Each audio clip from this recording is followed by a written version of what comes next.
So, welcome, Lost Whiskey Club members. We got a unique guest today, Todd Detherage. He's a good friend of our family. Full disclosure, we're going to tackle a tough one today, and that is peace. Given today's climate, it's apropos, I think. It's a tough issue to talk about. But Todd has devoted his life to this subject matter.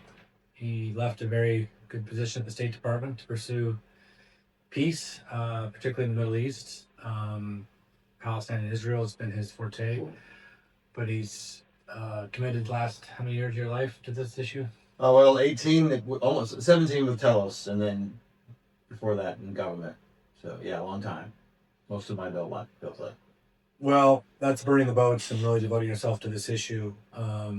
So we got some whiskey here, and I figured one of the values of whiskey is talking about tough conversations respectfully. Um, I think we're at an inflection point in history, and I think it's good to talk about these things honestly with a little bit of brown liquid and with people that know it better than we do. So, welcome. Cheers. Thank you. Cheers. We got Thanks, a little Mark. dry wheat. So, I thought we'd start off with the subject of just peace in general and get your thoughts on some of the ingredients of peace, some of the people you look up to on that, your experience with it. So, let's just talk about that first and get your reflection on that. Yeah. But peace is such a universal concept, and there's a lot of ways to get at it, a lot of ways to, get yourself to an understanding of it. I come at it from kind of two different directions. From a Christian perspective, because that's very central to who I am. How I show up in the world as a Christian, so rooting it in kind of Christian understanding of what peace is. And also having worked in government and State Department and as a practitioner in those kind of spaces too, was learning about what conflict resolution looks like and conflict transformation, which sometimes it's a key part of what peace looks like, and it can get you a long way toward what peace is and what it looks like, but it's not the same necessarily the same thing as actual peace. You can have kind of like minimized conflict, but not really have peace. Those are the things that frame and inform how I have kind of always approached it. So as a Christian, I think I always start with kind of the beginning of this Christian story, which is the shalom of God, this kind of idea of wholeness and unity in which men and women live in the right relationship with the divine, with each other, and with the created natural world in kind of the harmony and wholeness and unity, the right relationship of all those things together. And I think that is it's a really good vision to kind of have what actually, because there's a lot that suggests, like there's a lot of things about how you might then get toward something that's more like peace when you think about it as a coexistence and a set of relationships, not a coexistence in the form of like tolerance, but literally like an interconnectedness of Like an ecosystem. Yeah, exactly, like an ecosystem is exactly right. And that's a great model, right? Because you can look at an ecosystem and see how an ecosystem functions in the in the natural world, and see that everything plays its part. And you take any piece of that out, or anything's not in right relationship in that ecosystem, then it doesn't function like it's supposed to, right? And I think that is a good way to get at what it actually would require to get to peace. So that's a kind of good starting point for me in a kind of general conversations. Just think about what does the ecosystem require? What are the right relationships that need to be rebalanced? So what's missing? What's corrupted in here? What's dominating that shouldn't be? I think that's the way to get at it. Well, the ecosystem is an interesting subject matter because growing up out west, we certainly appreciate healthy ecosystems and natural orders and then just in general. But the ecosystem analogy is interesting because the small things really matter. That's You right. take out the ants of an ecosystem or some of the mushroom biology and stuff, the whole ecosystem collapses. So we tend to focus on the mass predators or prey, good versus evil solution. And if you don't pay attention to the small things, they're sometimes the most important things in the ecosystem. And I feel like when you dummy really complicated ecosystems down to binary good versus evil or two polar extremes, then you miss the whole point of the ecosystem and you make decisions that aren't going to make the problem better but actually worse. And I think you're seeing that play out not only what's happening in the Middle East right now, but any national political debate of any kind of tension. We try to make things binary where we're on the good side and they're on the bad side. If we just get rid of the bad side, then the ecosystem will cure itself. And it's such a ignorant way to look at any healthy ecosystem. So I think that's a good. I think that zero sum mentality is definitely what traps us in these kind of debates and conflicts that seem to have no resolution. We just get stuck in a kind of zero sum mindset, and like, I can only win if you lose. I can only be right because you're wrong, like that, and that we can get so trapped in that, and there can be no way out of that. It can, and when you layer into that like religion as a part of it, then it's like a holy conflict. And there's no compromise on holy war, right? I mean, like, if you were on God's side, then you can't, like, there's no compromise in that. So you have to like do whatever it takes to win, and that's the mindset that we can develop around these things. So that breaking down like these kind of binary understandings is a big part of actually moving toward the things that actually allow for peace, and that just means embracing complexity in the world and figuring out how to navigate with it and through it. There's a quote from a Supreme Court justice from early 20th century, Oliver Wendell Holmes Jr., who said, "Simplicity on this side of complexity is worthless. When we want a simple answer for things, and we love to simplify it down to like you said, a good bad story, good guys versus bad guys, or a right and wrong story. So there is sometimes simplicity, but it only comes by going through complexity. So what he said, simplicity on this side of complexity is worthless. Simplicity on the other side of complexity is of great value.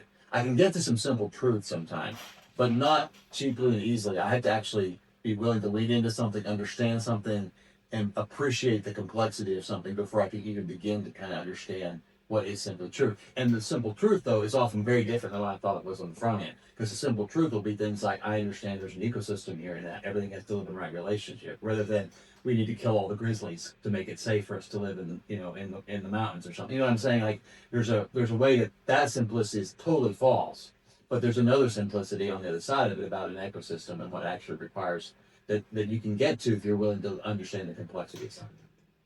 That's interesting. The religious context is really interesting. We just got done meet a couple of guys for this Exodus 90 program, and we got keyed into Dante's Inferno, which some people say there's Shakespeare and Dante, and there's no real close third. He was kind of literal genius, and he talks about, he gets credit for the Dante Inferno, which is the hell version of his story, but there's also Purgatorio and Paradiso, which is probably better parts of the story. But his idea that you have to go down these circles of hell that keep getting smaller, and it's a cold, dark, frozen hell, and then you have to actually climb through the devil itself to get to the other side to start to ascend again. I feel like in complicated situations or anything that's worth merit in our own lives or peace, you have to kind of go through those cycles of darkness and pop out on the other side. So you keep going down, you climb through the devil, and you think you're still going down, but actually you're going back up. So when you take binary issues and you skip that part, then you put religious context onto it, then Jenny bar the door, because then you're ignorant, but you're also steadfast in a religious context that you're never going to give up. So you kind of have the worst of both, mindsets, in my opinion. And we've seen this, at least in my opinion, with COVID and, one shot solves things, or the climate change and carbon, things, or Black Lives Matters and race is an easy thing, and you just take the police out. Some of these are just categorically wrong, and taking inner city blacks out of cops out of inner city is the worst thing for the minorities. If you really want to help the minorities, that's the worst thing you could do. And if you want to just screw up the environment, you focus on one data factor, and that is carbon, or you can apply to it. But we've come to this culture of like, we can dilute things down to easy solutions, and we can take the good and right, and we can jam that messaging through. And I think you're definitely seeing that in the Middle East, and even in the Ukraine conflict, that Russia's all evil, and we have to do everything because they're an existential threat. So once you paint it in that context, then there's no limit of what you're willing to do to stand up against an existential threat, and it happens on both sides. But it's a very dangerous vortex. Yeah, I totally agree with that, and that's what we've seen over and over again in the Israeli-Palestinian context, which is where we spent so much of our time at Telos working for the last few years. Is there's just, for most Americans, and America is an important part of this because we intervene so much. We project so many resources and so much power and so much of our influence and our reputation into that conflict. So it's important what Americans think about it. And Americans have historically had a very, very strong, pro-Israel view that was also predicated on the idea that not only is Israel good and right and democratic and our neighbors and and like us, and then these Palestinians are subhuman and they're violent and they're evil and they're all these other things. And so it was a very good bad thing. We felt really good about that simplicity.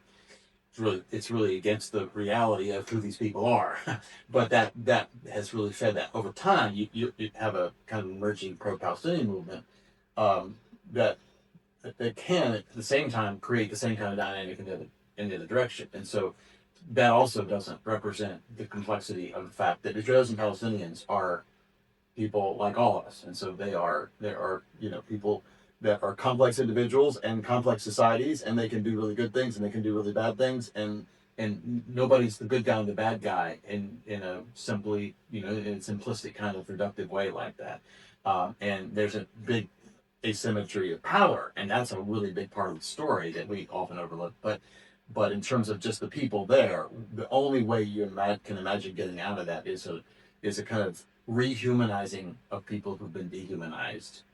And that's in both directions too, because I think for a lot of Americans, Palestinians have been dehumanized to be subhuman in some ways. And so if they're dying, it's like somehow not as tragic because they're Palestinians, right? And so we got to there's a rehumanizing that has to happen. But even for Israelis, if you're holding them up to this standard that they're like better than Palestinians, they're more moral or whatever, that's actually not accurate either. So you actually need to rehumanize them too and hold them to the same level of complexity and standard that everybody else has to be held to. And so that's one of the ways that you have to kind of get at figuring these things out. It's just remembering that everybody is complex human beings, and they both represent complex societies, and there may be ideologies and forces in these societies that have to be kind of understood and dealt with, but everybody's a human being, and you got to start by respecting that. And if you can start with that, then there's some solutions that you can start to figure out, or some ways to figure out what solutions might be that would get you beyond the conflict they're in. Yeah, and probably for this interview, I did a little bit of research on philosophical ideals that people look up to and what I look up to, and I got this rabbit hole of talking about Tolstoy. Tolstoy obviously went to war in very harsh conditions. He saw it firsthand. He became a Christian pacifist. Mm-hmm. He didn't believe in Christ's divinity, but he believed in what Jesus was saying on the Sermon on the Mount. So he took his teachings at very face value, and he developed a relationship with Gandhi, and they talked about this idea that you may think you're getting rid of evil by using violence, in the state authorized violence, but then obviously that state becomes oftentimes they become the evil they're trying to get rid of, so they become the enemy. And I think in some cases you can see that with Iran now in the U.S. Recent actions and their rhetoric. So when you guys approach peace, because I know you don't deal just Middle East, but is there anybody else you guys look to in terms of philosophical lighthouses? Yeah. In terms of a practitioner, I think there's a Notre Dame scholar named John Paul Leverack, who's really been both a scholar and a practitioner for the last 40, 50 years in this field of conflict transformation. And he's written a lot of very accessible books about this, and he's done a lot of the work. So he's been out in the field doing it, and he's actually been in the academy, thinking about it and writing about it and teaching it. So he's been a guiding kind of force for us for a long time, someone that we've looked to and learned from. Is it a book or text you'd recommend? There's several. He has a simple book of, I think it's called The Simple Book of Conflict Transformation. I think the one called The Moral Imagination is one I like the most, because I think sometimes we get trapped. One of the things that you need to get out of conflict and violence is an imagination for a world that could be better, because sometimes we get so trapped in the imagination of people who do bad things in the world and who do violence, when they have power and they dominate and they create universes that seem impossible to get out of, because there's just so much that keeps happening in bad ways. And one of the things that people who actually do peacemaking work always have to do is do the work in the world as it is, not as you want it to be. Take on, be honest about the challenge and how broken things are, and at the same time never lose sight of the world you are looking for and what you're trying to create. So cast moral imagination into the future. Imagine what the world was meant to be like, or what it could be like if we did things differently, and not lose sight of that. And so his book on moral imagination, I think, is a really good one that reminds of that. And you hear this, I mean, from all the people who do it. I mean, the other person that we, I think, have been very influenced by is Dr. Martin Luther King. Because when you really read into Dr. King's sermons and his writings and get beyond kind of just what you know about him from the civil rights movement, there's such a profound understanding of what actually would require for peace, and reconciliation and justice, and how he ties all those things together. And so King is actually brilliant. And you mentioned Gandhi's relationship with Tolstoy, and Gandhi and King also had a relationship as well. And King actually made one visit to India to meet Gandhi before he died. But there's so much that you can learn from Dr. King. There's there's always a sermon or just a quote from King that explains something that's happening in a contemporary way so well. And so we've definitely learned a lot from him over time. If you look at the civil rights movement, for instance, he had look at the issue of moral imagination. Dr. King's most famous speech is probably the one he gave, here in D.C. in 1963, the "I Have a Dream" speech. He could have titled that speech "I'm Living a Nightmare," because he was. The system of segregation was so ruthless and brutal and sharp and violent that it was a nightmare for people living under it. And he didn't shy away from what the reality was. And at the same time, he cast vision for a world that he was trying to work toward.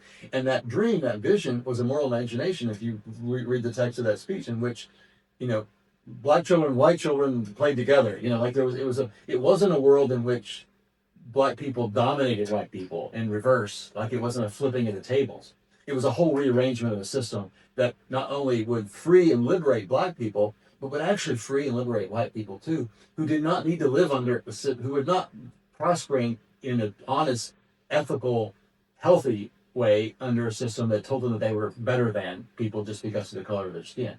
They weren't actually benefiting from it either. I mean, it wasn't nearly as brutal on them as it was on black people, but that was corrupting of the white soul, right? To be told that this is the natural order of things, and so he was trying to liberate everyone, and I think that moral imagination that he was always casting, it could have easily been done and said in a different way that did not have that in mind. And he was so firm about always doing it. And so many of the civil rights leaders, especially those that came out of the tradition of the black church, where they were trying to imagine a world that was not a turning the tables, but a very different kind of arrangement that was very approximating of a lot of things that Jesus talked about, that you were talking about, how Tolstoy was so influenced by Jesus' imagination of the kingdom of God and the Beatitudes and all those sorts of things. So that moral imagination is really key. And the last thing I'll say on it is, because we get this from a Palestinian Christian named Mitri Rahab, who's a Lutheran theologian in Bethlehem in the West Bank. And he casts this in terms of the word hope. And I think that's one of the things that peacemaking also really requires, is kind of a commitment to hope. Because often when you're dealing with really what seem like intractable conflict situations, you just lose hope that there's any possibility of ever things being different. And when you look at the world today, it's easy to fall into despair. I can do that pretty easily just by getting up and flipping to my phone in the morning and seeing the headlines, right? And despair is an honest response. But the difference between despair and hope, from like optimism and pessimism, is the key. Because if you're optimistic about where things in the world are, you're probably not paying attention. But optimism is like a cheap emotion. It's like just how you feel about something. And pessimism is kind of a cheap emotion too. And I think cynicism is too. And some people like to wear their cynicism as a badge, but I think that's actually just kind of a cheap way to live in the world too. But but pessimism and optimism are these cheap things. Hope and despair are something very different. Mitri will say that hope is not the same as optimism. It's not a feeling. Hope is what you do. It's an active thing you do, that where you're acknowledging that the world is like this, but it could be like this, and I'm going to live like this. I'm going to show up differently in the world. I'm going to do different kinds of things. I'm going to live in a different way, and I'm going to try to create the world I want to live in. And that's what hope is. It's an active way to live in the world. So I can fall into despair, but I can't stay there. I have to live into a hopeful way in the world. And if you have like a religious dimension to your, or even a philosophical one to your, the ground for your peacemaking, you can have a religious dimension to that too. So in the fancy Christian world would be an eschatological hope. You have an eschatological hope. You believe that God is about the business of making things right. That's the ultimate eschatology. That's the ultimate end of things. He's going to make all things right. And so I can live into that hope until such time as things are made right. I can sing those songs today. I can live that way today. I can live into that.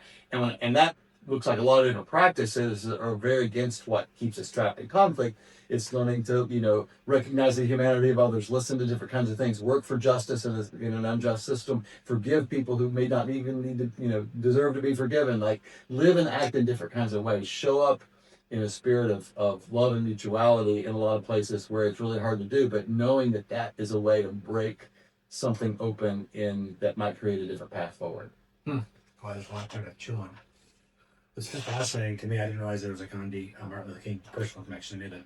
I knew that King read a lot of Gandhi's stuff, but I didn't know there was a personal connection. You could couple that on with Tolstoy. All three of those men dealt with pretty horrific real-time issues in their own framework with the 3 different countries, 2 different eras, but they found that connective tissue in not only the religious thought of, we all have good and evil in all of our hearts, and we got to deal with that first, and then we got to deal with that in collective, and we can't just sit on the sidelines. We have to play that out in the hope that I think you're talking about. Yeah. And all three of those men did all three of those things, and they're physically and philosophically connected in history, which is fascinating. That's amazing. Yeah. So it's a good place to. So pivoting to another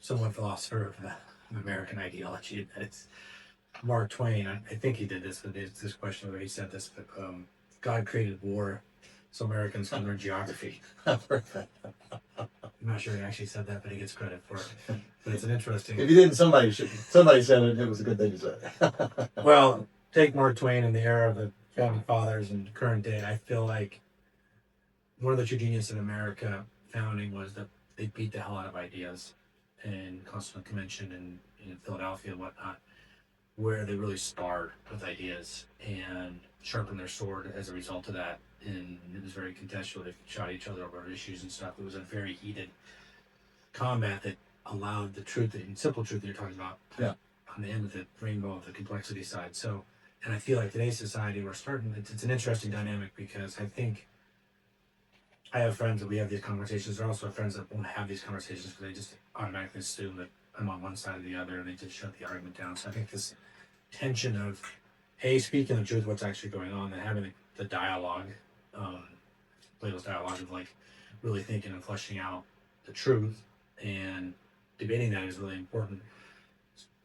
And then you couple on the media side of things and how people are doing that. There's 2 sides of the coin. In some ways, we've been dumbing down to short bits of memes and scrolling and kind of sound bites, which has been horrific, and a lot of stretches have been taken over by bots, and there's a whole different rabbit hole.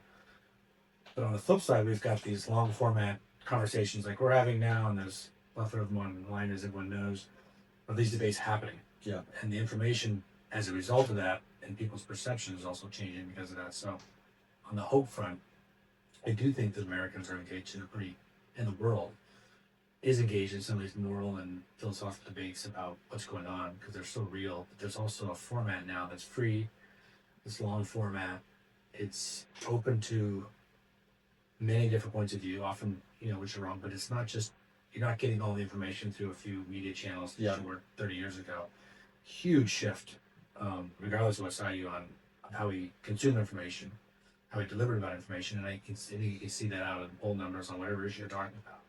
Things are like happening and changing from their historical perceptions at an alarming rate, which sounds good, some of that, but I think the net of having more conversations, tough conversations and information, and let the society and the masses choose what's true is, in my perspective, a healthy. Mm-hmm. I don't want to get your take on it. No, I think that's right. I mean, I think we are, one of the founders, Benjamin Franklin, who said, you've got a republic if you can keep it. That's kind of a paraphrase, but every generation has to kind of renew some commitment to these values and the ideal that's America. I heard a quote yesterday from one of the civil rights leaders who said, "America is a great country that no one's yet lived in." So, because it's an ideal, and we're a set of ideas, and we are an ideal, and we're trying to, I mean, at our best, we're always trying to live into that, and like likely we'll never fully live into it, but that's the goal of the project. But it has to be taken up new in every generation. If we're not a nation of blood and soil and ethnicity, then we have to like recommit ourselves to these ideas and these ideals regularly, and just and argue about what they mean, and right. And I think that is our work to do right now. I mean, primarily as Americans, is to like have those hard conversations and learn how to have those conversations, because um, we definitely have been very kind of schooled in a way to engage with each other that's like that binary you talked about earlier. It's very black and white, and like we've made our political allegiances and ideologies such rigid boxes to live in, and such of importance to our central identity, that we don't want to engage people because we think they might, if they think if it's not comfortable, if they might be different from us, or we want to yell at them, but we don't want to actually listen and learn and talk and debate and that sort of thing. And we got to commit ourselves to some new practices. And one of our it tell us we have these 6 principles of peacemaking and 6 practices. And the first practice is just learning to listen to understand. We just got to be better listeners. We have a lot to say, and it's important to say what you think and understand what you think and sort it out.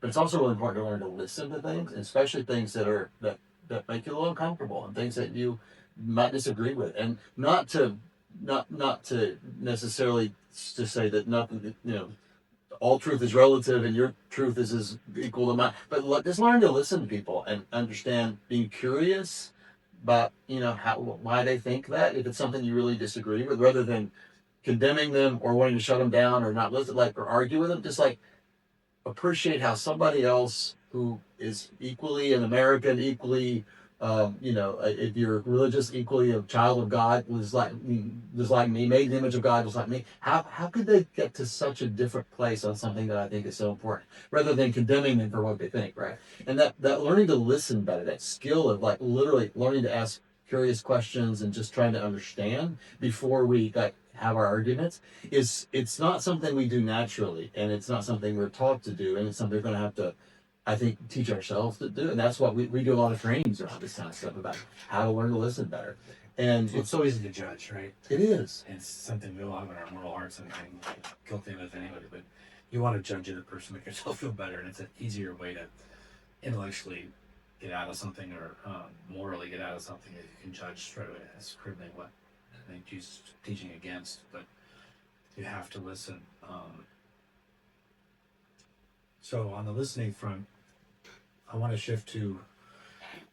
I know you're not an expert in all these fields, but you're more of an expert than most people that I know. Of just trying to paint the picture of what's going on over there now, and I'm going to try to triangulate it into the issue at hand, and that is our current situation with Iran. I know we have a ceasefire now, which 2 weeks, and who knows what that's going to lead to. But trying to paint a picture, and I'm trying to separate the 3 kind of main factors I'm going to call the U.S. somewhat Christian-based framework. You have the Iranian Muslim, which I know is very complicated, which obviously gets dummied down very easily to this tyrannical regime that has to be beaten at all costs. And then you have the Israeli actors who are also partners of ours in this war, in their position. Can you help us as just understand and I know this is a loaded question, it's hard to do it in simple, there's a lot going on here, but try to paint the picture of where each side is coming from there's the politics of each side, there's the economics of each side, and I think the most profound is the religious subtext to all 3 of those. And I know that's a dangerous one to throw in your lap, but help us understand, because I feel like this binary perception of good versus evil has really tainted the reality of what's actually happening over there. And I think it'd be good for all us to hear, because you've been over there so many times. We've talked to so many people, leaders, persecuted on all sides of on the table on this, and I just think it's powerful for people to hear that side of the equation, because I think that helps to the understanding, the listening, the complexity, which hopefully leads to the hope factor, which is Yeah, I mean that is a big question, and I guess I'd start by saying, yeah, a lot of people, especially people within Iran itself, have experienced the Iranian regime as a really brutal regime. This regime came to power in the Islamic Revolution of 1979. Have experienced a lot of brutality at the hands of this regime for a long time. Um, And I would also say a lot of people, particularly Palestinians, but others in the Middle East, particularly in Lebanon right now, have experienced the Israeli regime as a very brutal regime that's killed a lot of people in recent years in Gaza and in Lebanon and in the West Bank and and there are people in the world who've experienced America as a pretty brutal regime as well. And I've been to places like El Salvador where there are murals in the Catholic Church that connect the U.S. involvement in their civil war to the death of a lot of people in Catholic Church who were trying to work for for a more just society. So this one of our practices of peacemaking that we teach people is to do self-interrogation work first. It's easy for me to point out bad behavior from the Iranian regime, and I won't defend this regime at all. It's also easy to point out bad behavior from the Israelis, and that one I'm more connected to because these are American allies that we provide billions and billions of dollars of resources to every many years in terms of Israeli military support that we give and other ways that we support them.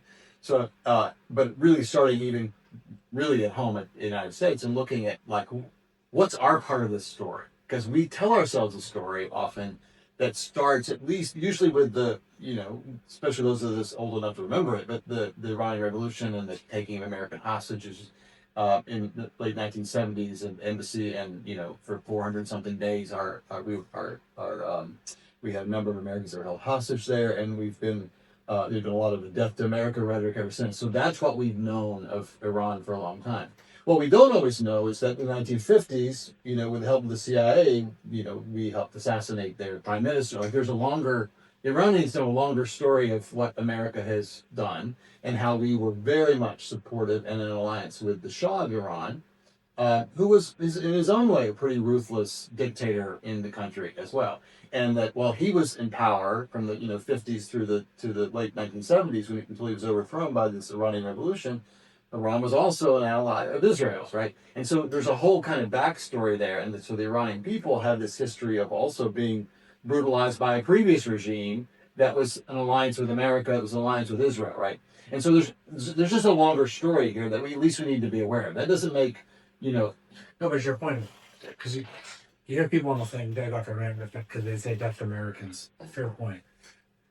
But a better question is, why are they saying death to Americans? at least ask the question, right? Yeah. And maybe there's no good answer in the end, but like let's at least be honest enough to try to understand why would this, like, what is this historic animosity? Now, there's a way in which I would say that the Iranian regime has used this anti-Americanism to become central to who they are, and they can't. I mean, it's become part of their own identity. It's a part of the way they maintain power, and the U.S. does enough over time to make that work for them. Like to be anti-American for the Iranian regime is a politically popular thing to do at home because America keeps doing all the things. Like we've kept them under sanctions. We've made life really difficult, not just for regime actors, but for actual ordinary Iranians by the way we supported Saddam Hussein against them. Well, right. So I mean, there's a long history, right?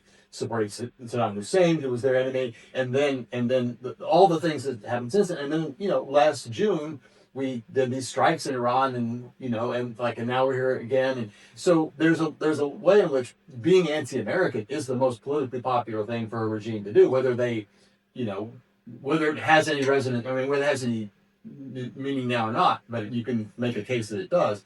But it makes sense for them to do that and say that. So these questions about how we got here and why did it feel this way?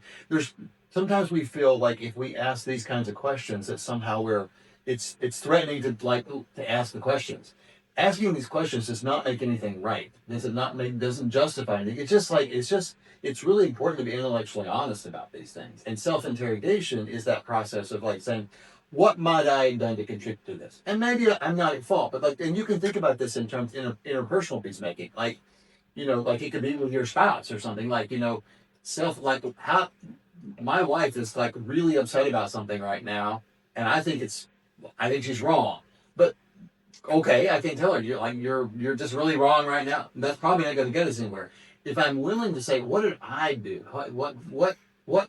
Maybe nothing right now, but what have I done that got us to this point? There's like that self-interrogating work is the best stuff we can do, because you said this earlier.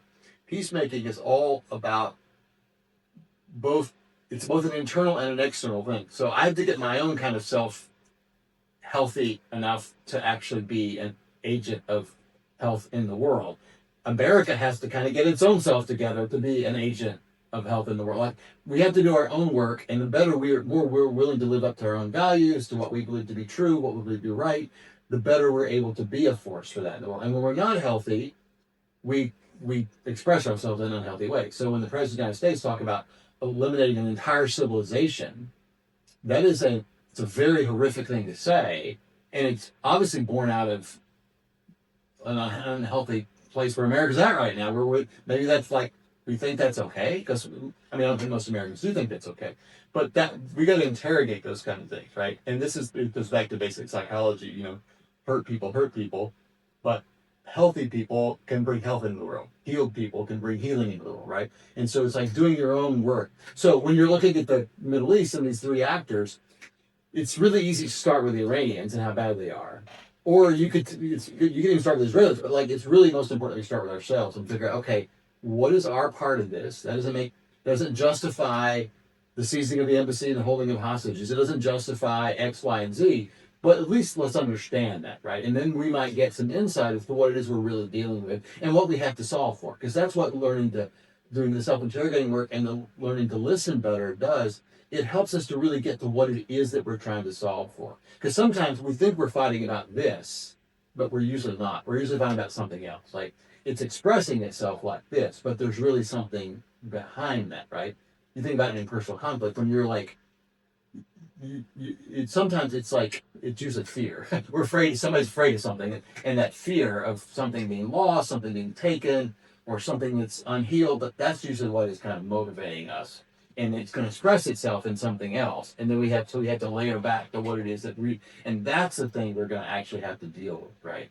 So you can look at the Israeli-Palestinian conflict, and you see Hamas makes this massive attack on Israel on October 7th, and you can kind of deal with that as an isolated thing, but let's understand at least the context in which that happened. And to ask that question about context, some people are afraid to do, because it sounds like you're trying to justify what Hamas did. I would never in a million years justify anything Hamas did on October 7th. It was wrong, it was evil. But it didn't happen out of nowhere. It happened in context. The Palestinians had been kept inside Gaza with an air, land, and sea blockade for 17 years prior to that, and most of that time living under Hamas control, cut off from the outside world, without access to to anything, basically basic goods and services with barely coming in, and no ability to leave, and it was out of that environment. And most of those people in Gaza, one of the most densely populated places in the world, over 2 million people living in this tiny little postage stamp, most of them, overwhelming majority, were the descendants of refugees from when Israel was created in 1948. So they were people that had been displaced for 70 years, living in this awful environment. Again, none of that would justify what Hamas did on October 7th. But that even the happenings of Hamas are not. Hamas didn't just come out of nowhere. They were funded by. Correct me if I'm wrong, but Israel funded them. In the early, as Hamas was an offshoot of the Muslim Brotherhood out of Egypt, as a Palestinian religious national Islamist movement, and as they were trying to come up as a counter to the PLO and then Israel steps in and provides some support for Hamas. It has to be a better option than the PLO, right? Oh, and they thought they'd be a counterweight to the PLO, because the PLO was Israel's enemy. So if they could fund the enemy of their enemy, then look, we've done this before. We helped. Americans probably know the story. Like, we helped Bin Laden. We were supportive of Bin Laden when he was fighting the Russians in Afghanistan. Turns out that wasn't such a smart thing to do either. When you start playing around like with the enemy, my enemy, and you're trying to manipulate these internal dynamics, that almost always blows up in your face. There's very little, I think your analogy about marriage it's a hard one to get your head around, because I think what you're saying, and I agree with, is that you almost have to look at this conflict in that context. And you're saying, like, Americans need to marry or be in some kind of relationship with Iran. Seems like ridiculous, right? But if you look at a healthy relationship, and if you want to just be right and escalate your rightness over someone else, then you destroy the marriage. That's right. Which is not good for either person. But it also, I think, you get your power as a nation and as a person with your ability to bring peace within yourself and within relationships. And once you lose that power, you may be escalating this thing and thinking that, but then the only thing is either destroying of the other person or it's violence or That's combination thereof. That's right. And that makes you both less powerful. So on both sides of the equation, if you look at this from a marriage context, or any relationship, I should say, and you think about forgiveness and what it takes to be a healthy marriage, and you want the other person to flourish, and you have to submit yourself, and they have vice versa, have tough conversations, but you also have to have, real understanding and a mutual desire to see each other flourish. Yeah. Because I think if you want to destroy each other, then that's an easy out, but it also makes the perpetrator that much less powerful. And I think you're seeing that with Israel now and some of their actions. You're certainly seeing that with Iran, but also the U.S. The U.S. is losing a lot of its power because our ability to bring peace is very shallow right now. That's right. That's right. In fact, we are seen by most of the world as the opposite. We're not bringing peace in the world. We're actually... And that's where our strength really comes from. Great. It's not dropping bombs. Totally. Absolutely. Absolutely. At some point, our ability to drop the bombs, may not be there. But the idea of America, if we can fully try to live into it, has proven to be one of the most alluring ideas in human history. I mean, like, we have this giant political, conflict today around the issue of immigration. But what we at least ought to acknowledge is that in spite of everything else, millions of people still want to come here all the time. There's still something that's very alluring about America. Less and less, I think, over time as we become, very unwelcoming of people from other countries. But I think that's really an important thing for us to remember. That is our strength, right? And there's such a power in being healthy and whole in the world, and a place that nourishes an idea and tries to give life to this idea that everyone's created equal, everyone has an equal opportunity to make it in the world, and and it's not about ethnicity, and it's not about blood and soil in the old kind of European nationalistic way, and it's not tribal, and it's like it's something that's a little different, and that's really important, and that is our strength. And when we start to look like everybody else, when we start to look like blood and soil, we start to look like an empire that does what it can. I will do it because I can. That's Rome. That's the Roman Empire. And one of the things I've been saying is that the last few years, as someone who studied history my whole life, these are like late stage empire vibes. Like when we start like imagining that because we have power, we can use it however we want to, and nobody can challenge that because we have, and that works. It works for a while, but that usually is it degrades your power. Yeah, absolutely. I mean, I think John McClellan, who I thought was obviously served in war, saw the horrific when he was trying to get out of the Vietnam conflict, but his big message: our exports should be our service. Yeah, we should volunteer for service. The Peace Corps should be our greatest gift to the world, and we've lost that honor. And it's being taken up by other countries that are. America, like you said, had the best experiment, but we've lost that export as an idea. Yeah, we've got 100%. And I worked for a little while at the Human Rights Bureau of the State Department, and one of the reasons I wanted to work there is because I really believe that America's security is directly tied to how consistently we live out our values in the world. The more we align what we do in the world with what we say to be true and what our values are, the more secure and safe we're going to be. The bigger that gap between what we say in terms of what about human rights and the human equality and how we actually show up in the world, the bigger that chasm is, that is the giant, you know, hole that our enemies will love to drive a Mack truck through, right? And so, like the Russians don't aspire to be, you know, what America, like the Russian ideals are not the same as ours. The Russians can be who they are in the world, and that doesn't necessarily threaten their security in the way it does ours. But when we live inconsistently with our values, it exposes us to this to being hypocrites in the world, and it diminishes the whole notion of America in ways that actually makes us. It creates more anger with people. People are less angry with like a despotic country like China if they do something aggressive in the world than they are with America if it doesn't seem justified because we say something different. It's kind of like the way you hold, you know, your spiritual leaders to account or something. Like if it's someone who's aspiring, you know, presenting themselves to be a man of God or a woman of God in the world, you know, in some kind of spiritual sense, and then they're doing all these horrible things, they're treating people awful or doing bad things. Like you hold them to a higher standard because they have held themselves. They're aspiring to hold themselves to a higher standard, right? And so like that's when we become less safe and secure in the world when we don't live out our values. I think. Let's pivot to the religious context because I think you touched on, and you can say that America was founded on Christian ideals, which I think is true. And I think there's other countries on other ideals, but when you look at the current state of affairs and you apply the religious Yeah. context to them, the stakes get much higher. Yeah. And I feel like I've read and listened to a bunch of stuff, but it seems like there's deep religious undercurrents going on all three sides, including the Americans. Some of their Zionistic kind of Christian ideals with this, and they think that they have a moral. And you saw it in recent text now was just clearly statements from the White House. But you know, all other two sides are doing the same thing. So the religious context with you know, I have a son who's 18. I know people think the drafts are, you know, a thing of the past, but I would stand in front of a tank to not allow my son to be involved in this conflict because I feel so strongly that we shouldn't be involved in this. Mm-hmm. Long way of saying that I think the religious context brings a potency to this conflict that's it's hard to overstate it, but I think it's an inflection point in modern history, certainly. And the religious context is often not talked about.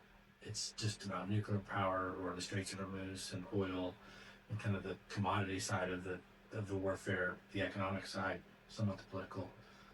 But the religious context doesn't get talked about much, and I think it's maybe the gravest issue in this conflict that's kind of driving some of these forces on all three sides. So I'd like you to speak to the religious context because I think that's what scares me the most. Yeah, I think you're really right. To the way you're framing this is really important. The more there are definitely actors in all three places, Iran, Israel, and the United States, who see this as a religious war and speak about it in those terms and kind of want it to be that, right?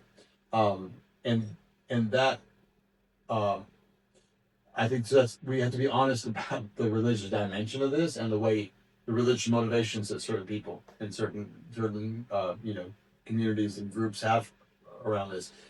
At the same time, we have to do all that we can to sort of prevent it from becoming a religious war because, as you know, we were saying earlier, if it's a religious war, there's no room for compromise. I mean, religious wars can only be, you know, you have to win because you're on God's side. You can't compromise around something that has to do with what you think is, you know, God's will in the world.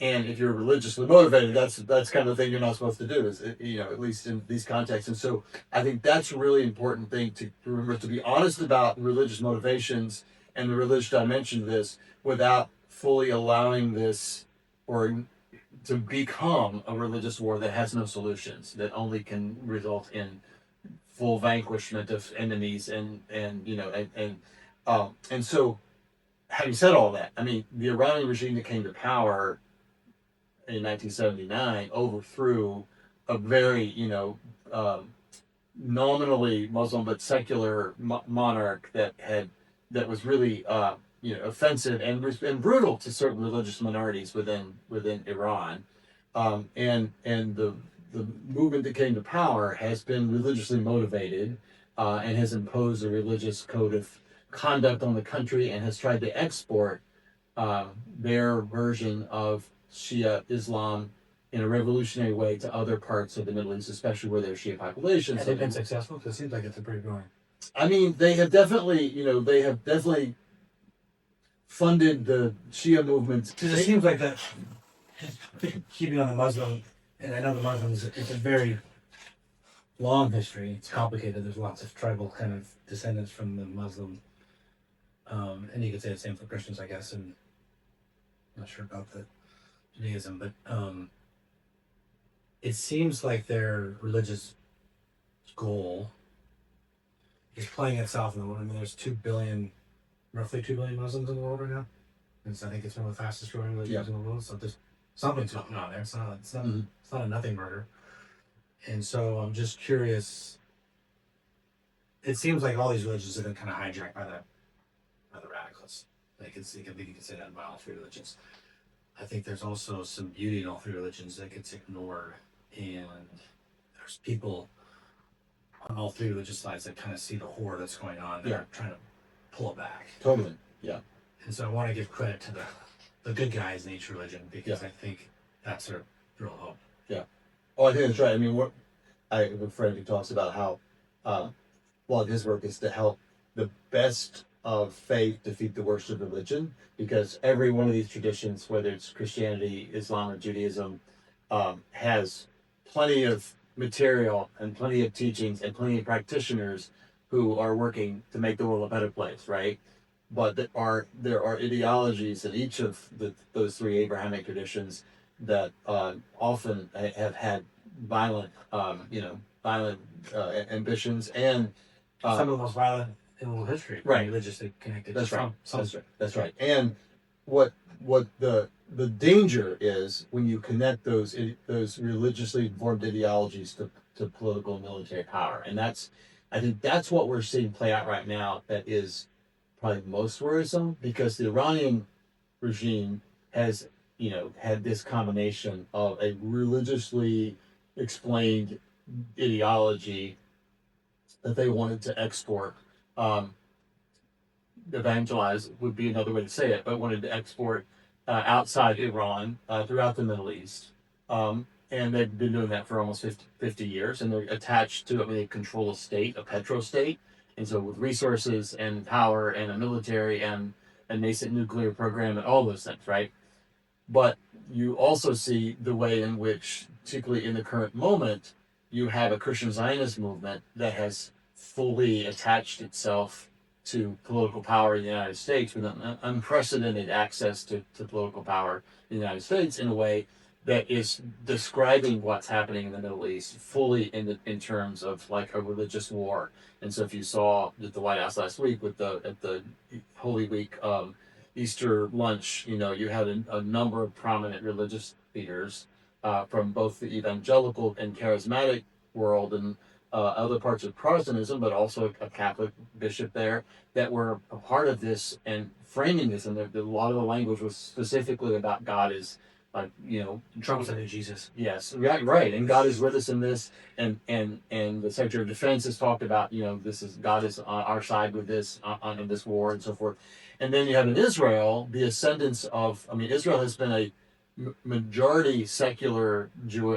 The Jewish population in Israel, which is about 80% of the country, has been majority secular for most of Israel's history. But the religious Zionist movement has, especially the more extreme version of that, has come more and more into political prominence in the last 20 years, and now are sitting in the government. They're in the majority coalition in the government, and they are pushing some of the most radical notions of Palestinian expulsion, and they were the most strident proponents for leveling Gaza and no ceasefire, and have referring to the Amalek. That's right, exactly. Yeah. And that's very cynical, because that wasn't even religious, but he was playing to that understanding. Genocide talk. Cherry picking parts of the Old Testament, and absolutely. Christians in our land are doing the same thing. Yeah. So all of that's the confluence. They're all guilty of it. I'm most worried about right now is that you have these kind of extreme religious ideologies attaching themselves to political power and nuclear weapons, the whole package of things, in ways that is. There's zero sum games, but you're including God in it. Yeah, that's right. That's right. And so that's where we have to, like, we both need religious people to do that self-interrogating work to walk this back. Like, there needs to be a lot more American Christians who, like, wherever they're at politically, doesn't matter. They need to walk this kind of language back and create a different, like, a whole different understanding about this is not God's. And they have to be courageous and speak up. And it's going to be costly. And so, but like the Pope has been so good. The Pope's been amazing from his position in Rome, but he's an American Pope for the first time ever, and he's been willing to say, this is not God's business that is being done right now. And I think we need more of that. It needs to happen. There are definitely those in the Jewish community, both in the United States for sure, but within Israel, who are saying this is not what Judaism is about, and there are plenty of Muslims who are dissonant to this as well. And so that, but we have to have more of people that. you refer to on the like individuals that you respect on those from the Muslim and Judaism side. I mean, I don't know the Iranian kind of Shia Muslim world as well. I used a long time ago. I worked more in the broader Middle East on religious freedom issues, and met with a lot of dissident Muslims, like in Saudi Arabia and Egypt and in Syria, places like that, including Shia Muslims in Saudi Arabia who were very persecuted by the Sunni. Like, there's the two kind of dominant strains of Islam, Sunni and Shia. That's part of the dynamic that's happening in the Middle East. Is the Shia revolution in Iran is seen as a threat to the Sunni powers that exist in many of the Arab countries in the Middle East, especially those who have large Shia minorities within them. And, so that dynamic's going on too. You got other things that are going on here too. I mean, Iranians are the inheritors of a Persian culture that goes back thousands and thousands of years, right? And the Persians have had a long history of kind of Middle Eastern dominance, and so there's a part of the Iranian mentality. It's not just like the religious Shia dimension, but the just idea that we're kind of the natural masters of this part of the world to some extent too. And so there's like a long Persian history, and if you're going to do kind of the normal listening and peacemaking work, one of the things you have to appreciate is that history. Like, you don't have to acknowledge Iranian hegemony outside the borders of Iran, but you have to be willing to honor and appreciate the fact that these are kind of proud people who have a long and ancient history that's thousands of years longer than our American story, right? I mean, they can trace themselves back for all these centuries of a Persian identity and culture that has to at least be kind of acknowledged and understood. And that's why when the president says something about we're going to take out an entire civilization, that was his comment was to destroy an entire civilization. That actually resonates more deeply than just kind of a mass slaughter of people who live. It's like you're actually saying you're going to obliterate an entire civilization that goes back to thousands of years. Like you're attacking kind of a Persian identity. There's so many things wrong with this. Yeah. I just picked up a book, Prisoners of Geography. You read the book?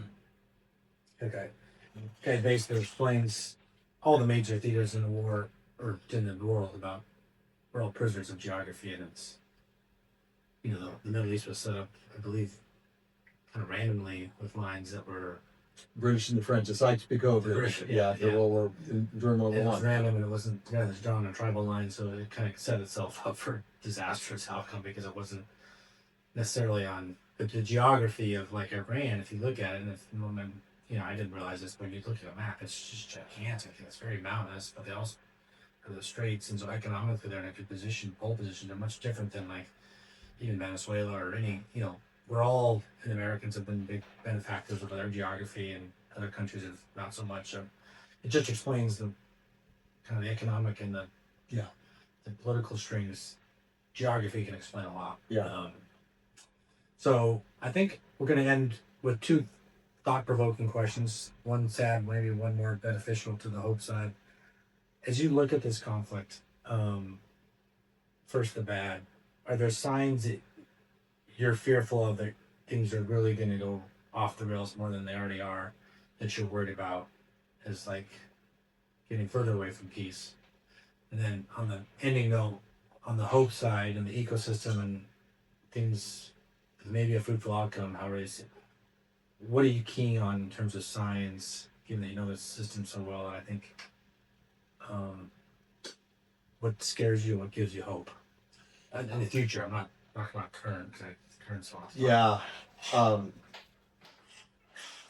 the thing that was scaring me for the first time in my whole life, and I'm 60 years old, so I've lived through parts of the Cold War. But for the first time ever, I woke up in the night, and I thought, what if I pick up my phone and we dropped a nuclear bomb? I mean, I literally, for the first time ever, wondered, are we going to drop a nuclear weapon on Iran? And so that's a nightmare scenario.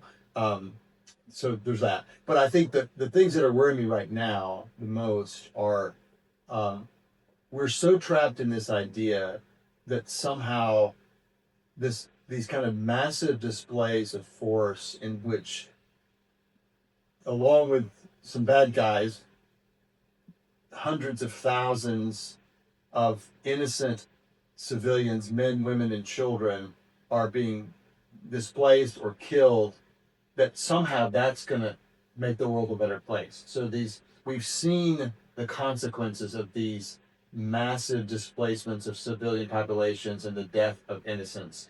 And it never works out well. When you kill children, you kill people's children and their siblings, and like, you end up creating whole new generations that are traumatized, and out of those traumas, some of them will go on a path of revenge, and they will be drawn to extremism and violence in response to the traumas that were visited on them. And we're just, you look at the 70 plus thousand that were killed in Gaza over the last 2.5 years. Like, I mean, tens of thousands of them were children. Like, there's going to be so much that reverberates out from that. And now the same thing's happening in Lebanon. And now that we are in this moment of recording this, a ceasefire was just announced, last night between the U.S. and Israel and Iran. But Israel was quick to say, but that has nothing to do with Lebanon. And there are, hundreds of thousands of people that have been displaced from Lebanon. And then my fear is that now that Iran is not an object of Israel's, war, they're going to focus all their energy on even greater destruction of Lebanon, which was already a very difficult, unstable place from previous wars of aggression and all the Hezbollah, and all the things that were going on in there. And so these refugee crises, when the Syrian state collapsed, I mean, that those hundreds of thousands of refugees, when Israel was created, hundreds of thousands of refugees throughout the Middle East, like the Iraq War created so many refugees, and ISIS comes out of that. Like, you have this. So my fear is that we are so not learning anything from history and not appreciative of the fact that even if people don't care about the humanity of everyone and they don't have compassion for innocent people who are caught up in these things, just the consequences of these things have such a long trail of violence, of extremism on the other side of it, and so much heartache and so much destabilization. Again, the Christian of Israel creates this Palestinian refugee crisis, which creates a lot of the instability in the Middle East. The Syrian refugee crisis ends up creating a lot of the challenges that are happening in Europe right now, because so many Syrian immigrants were forced out, and that created a whole kind of backlash within European society. And so these rolling effects of all this. So that's one thing. The other concern is just that it broadens into an ever wider, not just regional war, but other powers get involved, and it becomes even more of a. Well, you just got over the 20th century. You had a bunch of hungry, desperate people in the 20th century, and led to really radical killings. I mean, That's right. Worse than times. And That's right. people look at the oil for the Straits for news, but there's 100 million people that depend on food for the Straits and the That's right. and the fertilizers. And you have humanitarian crisis at that scale. Yeah. And Jenny brought the door on the long-term tenets that creates for generations, and that's something that a bomb doesn't fix. Yeah, absolutely. Yeah, and sometimes you once these things are set in motion, it's hard to ever get it back. And so we've been in this kind of era of growing prosperity for a lot of the world for a long time, but none of that is given, and none of that is like matches to most of history, right? And so we could revert back into a whole different kind of reality, and there are a lot of factors that could create that, but this could be a catalyst into kind of a darker world than we've been accustomed to. And so there's just a lot. I mean, the stakes are so high on all this, and it really is consequential. And so those are kind of and I'm sure that people who game this out are much smarter than me. They probably have even more nightmarish scenarios, but those are the things I worry about. So on the positive side, I mean, that is harder to come to, but I do think there are. We are in an era in which, with all of my critiques of the social media and what it's doing to us and the algorithms and how they're siloing us and the false information that's out there, and all that's a huge challenge. But at the same time, there's a lot of information available in ways that hasn't been before, and a lot of people are seeing the humanity of people who are innocently being the victims of a lot of aggression and violence in the world in ways that I think is creating some informed resistance to that. And so, what my hope is that it can be channeled into the kinds of things that actually, in a very Kingian way, imagine a co-liberation project. That don't imagine like the way to solve this is for oppressed people to become oppressors of the people who oppress them, right? Because that's kind of a normative thing in history, that people who rise from oppression sometimes become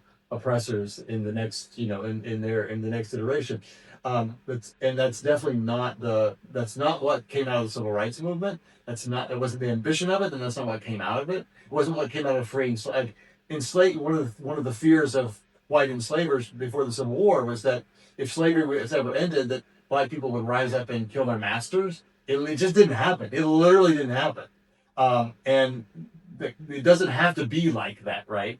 And there's a lot that maybe to help explain that, but that's what my hope is, that there are growing awareness and a growing movement to support the humanity of people who are suffering the consequences of violence, whether it's in Gaza or in Lebanon right now or anywhere else in the world, would congeal into kind of a movement that understands that the end result of this should be mutual flourishing for all, for Jews, Christians, Muslims, in all places in the Middle East. That it shouldn't be one that triumphs over the other, that dominates the other. There may be majorities and minorities in all sorts of places, but a mutuality and a respect, and going back to where we started, to an ecosystem in which we all flourish. And one of our friends in the Middle East is a Jewish Israeli lawyer in Jerusalem, who's kind of the expert on Jerusalem as an issue in the Israeli-Palestinian conflict, and he has been the most loudest voice that I've known for a long time, who argues for a Jerusalem where everybody's story can be fully acknowledged and people can live it out without any fear of being dominated or written out of it. And so Jews, Christians, and Muslims all have to be able to live freely and fully who they are in Jerusalem. And when that happens, Jerusalem works really well. And there are places that it has historically always happened.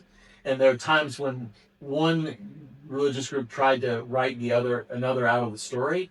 And when that happens, it always creates conflict. And so the more we can realize our interconnectedness, and how I'm not diminished by allowing people of a different faith or to fully flourish in the context in which I live. I'm actually strengthened by that. The more we can understand that, the better. And that's where my hope is, that's the work that we've been trying to do for a long time at Telos, but I know a lot of others are trying to do that kind of work around the world.